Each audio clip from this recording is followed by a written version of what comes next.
Oferecimento: Supermercado Cambará, 43 3325 7755, Londrina, Paraná. Econorte Revendedora Ford e Kia, 012 2170 4004, São José dos Campos e Caraguatatuba, São Paulo.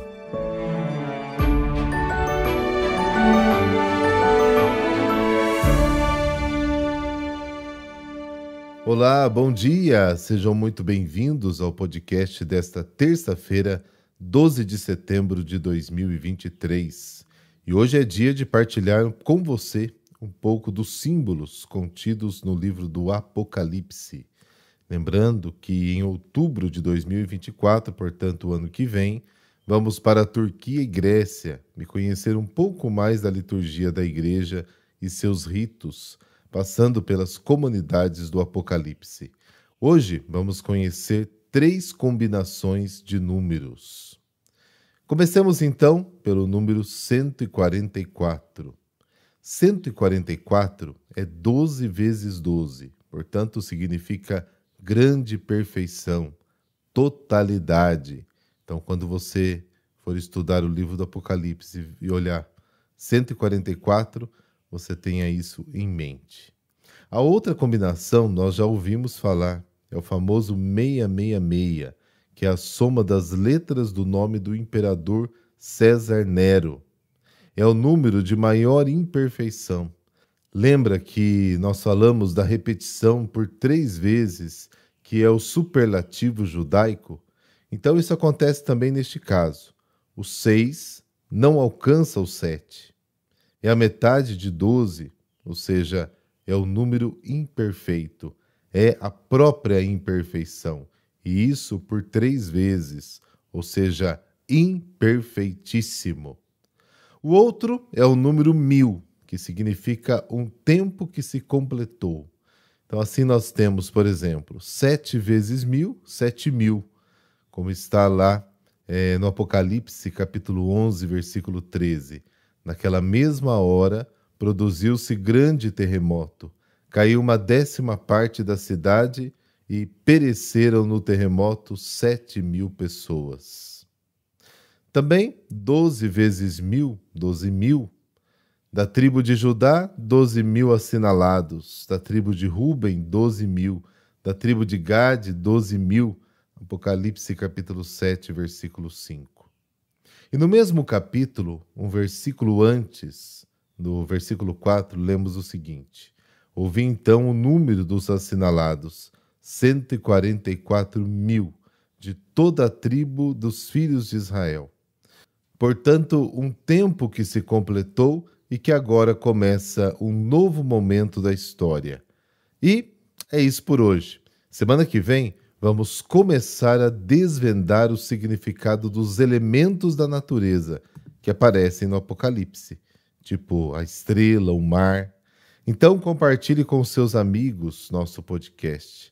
Faça suas anotações, participe, rezemos juntos.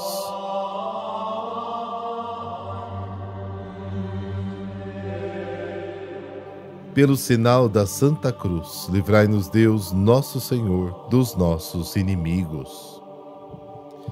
Deus Todo-Poderoso, autor da bondade e beleza das criaturas, concedei que em vosso nome iniciemos alegres este dia e que o vivamos no amor generoso e serviçal a vós e a nossos irmãos e irmãs. Amém.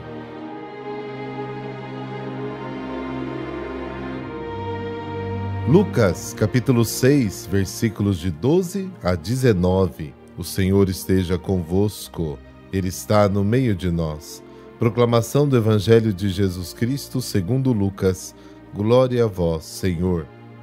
Naqueles dias, Jesus foi à montanha para rezar e passou a noite toda em oração a Deus. Ao amanhecer, chamou seus discípulos e escolheu 12 dentre eles, aos quais deu o nome de apóstolos.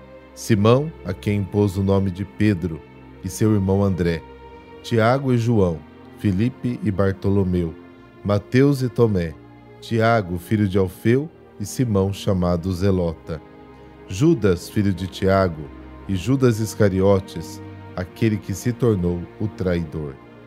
Jesus desceu da montanha com eles e parou num lugar plano. Ali estavam muitos dos seus discípulos e grande multidão de gente, de toda a Judéia e de Jerusalém, do litoral de Tiro e Sidônia. Vieram para ouvir Jesus e serem curados de suas doenças. E aqueles que estavam atormentados por espíritos maus também foram curados. A multidão toda procurava tocar em Jesus, porque uma força saía dele e curava todos. Palavra da salvação. Glória a vós, Senhor.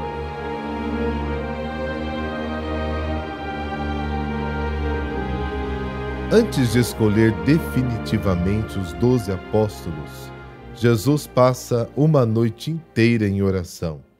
Reza para saber quem escolher. Escolhe os 12, cujos nomes estão nos evangelhos e que receberão o nome de apóstolos.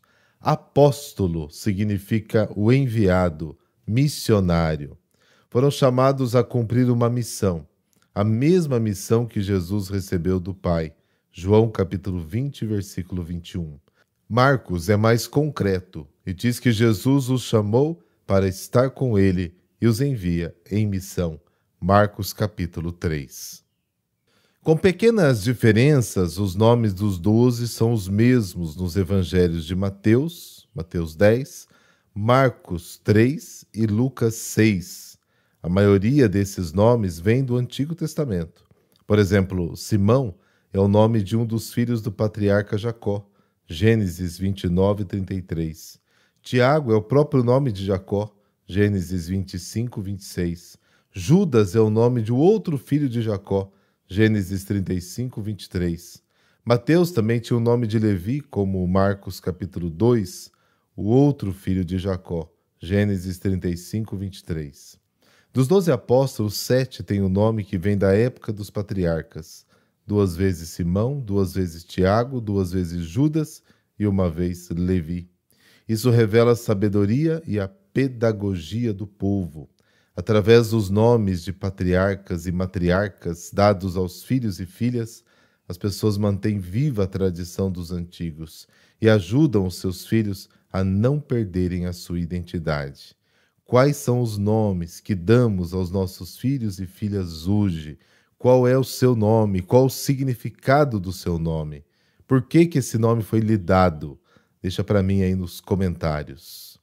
Ao descer do monte com os 12, Jesus encontra uma imensa multidão de pessoas que procuravam ouvir a sua palavra e tocá-lo, porque sabiam que ele exalava uma força de vida.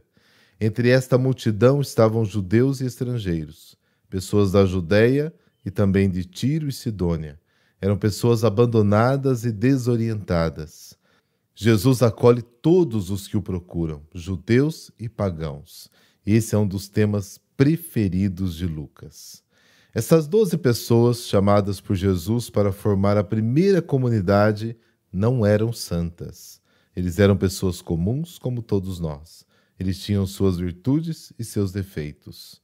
Os evangelhos informam muito pouco sobre o temperamento e o caráter de cada um deles. Mas o que dizem, mesmo que pouco, é para nós uma fonte de consolo. Pedro era uma pessoa generosa e cheia de entusiasmo, Marcos 14, Mateus 14, mas no momento do perigo e da decisão, o seu coração torna-se pequeno e recua. Ele passa a ser Satanás para Jesus, Marcos capítulo 8. Jesus o chama de pedra de tropeço, mas depois se torna pedra rocha, porque Jesus reza por ele, Lucas 22. Tiago e João, irmãos, estavam dispostos a sofrer com e por Jesus, Marcos 10, mas eram muito violentos, Lucas 9. Jesus os chama de filhos do trovão, Marcos 3. João parecia ter uma certa inveja. Ele queria Jesus apenas para o seu grupo, Marcos 9. Filipe tinha um jeito acolhedor de ser, sabia pôr os outros em contato com Jesus, João 1, mas não era muito prático na resolução de problemas, João 12. Às vezes ele era muito ingênuo. Houve um momento em que Jesus perdeu a paciência com ele. Estou com você há tanto tempo e você ainda não me conhece, Filipe? João 14. André, irmão de Pedro e amigo de Filipe, foi mais prático. Felipe recorre a ele para resolver problemas. André chama Pedro. E André encontra o menino com os 5 pães e os 2 peixes. João capítulo 6. Bartolomeu e Natanael parecem ser a mesma pessoa. Jesus era de uma aldeiazinha e Natanael não podia admitir que algo de bom pudesse vir de Nazaré. João 1. Tomé conseguiu sustentar a sua opinião durante uma semana inteira contra o testemunho de todos os apóstolos. João capítulo 20. Mas quando viu que estava errado, não teve medo de reconhecer o seu erro e tocou nas feridas do Senhor. Ele foi generoso, disposto a morrer com Jesus. Mateus, ou Levi, era publicano, coletor como Zaqueu. Mateus 9. Eram pessoas comprometidas com o sistema opressivo da época. Simão, por outro lado, parece ter pertencido ao movimento que se opunha radicalmente ao sistema que o Império Romano impunha ao povo judeu. Por isso também o chamaram de zelota. O grupo de zelotes conseguiu provocar uma revolta armada contra os romanos. Judas era quem cuidava do dinheiro do grupo, João 13. Ele foi quem traiu Jesus. Tiago de Alfeu e Judas Tadeu, estes 2, os evangelhos nada dizem, exceto o nome.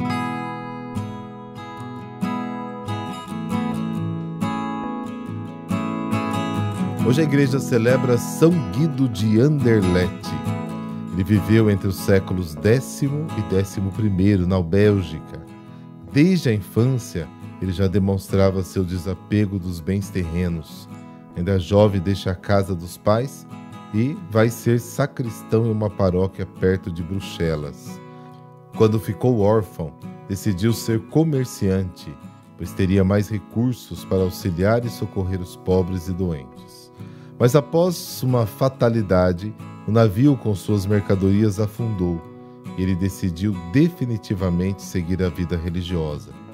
Guido vestiu o hábito de peregrino e pôs-se novamente no caminho da religiosidade, da peregrinação e assistência aos pobres e doentes. Percorreu durante 7 anos as inseguras e longas estradas da Europa, levando conforto aos mais abandonados. Depois de tanto andar, Guido voltou para sua terra, residindo na cidade de Anderlecht. Nessa cidade ele morreu, com fama de santidade. Com o passar do tempo, foi erguida uma igreja dedicada a ele, para guardar as suas relíquias. São Guido é o padroeiro dos sacristãos e cocheiros. Sua vida foi de inteiro desapego aos bens materiais e da busca da santidade.